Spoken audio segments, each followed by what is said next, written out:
السنة قربت تخلص والسنة الجديدة قربت تجي.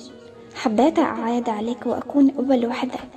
بعرف إنه نحن تاركين وما لازم أرسل لك شي، يمكن لأني تكون ارتبطت ببنت غيري.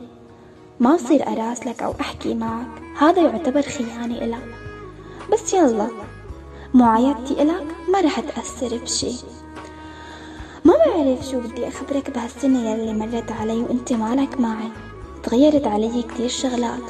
حاولت أكون بنت قوية وأكون قد حالي وأحكي بيني وبين حالي إنه أنا مالي بحاجة إلك، بس كان في صوت جواتي عم بيقلي وينده عليك، بده إياك تكون حدي.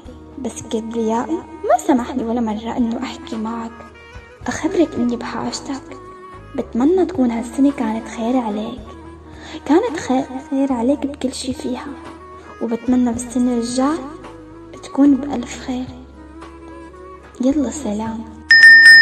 كنت منتظر هاي الرسالة منك وكنت عارفان لأني رح يجي يوم وتعايديني فيه، بس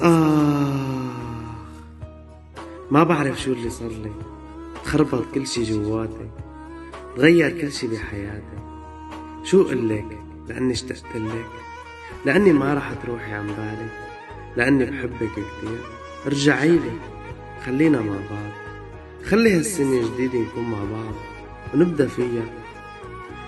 خلينا مع بعض، لأني كبريائك وكبريائي هو يلي دمرنا، هو يلي بعدنا عن بعض. خلينا مع بعض لك وحياة الله اشتقت لك، وحياة الله اشتقت لك. الندم والكبرياء بشعة كتير، بس كمان الواحد وقت يحس بغلطه ويعترف فيه مع شخص يلي بحبه، هذا شي عظيم أفضل ما يخسر كل عمره ويندم عليه. ربي لا يفرق بين كل اتنين بحبوا بعض، ويجمع كل اتنين بحبوا بعض بنهاية العام.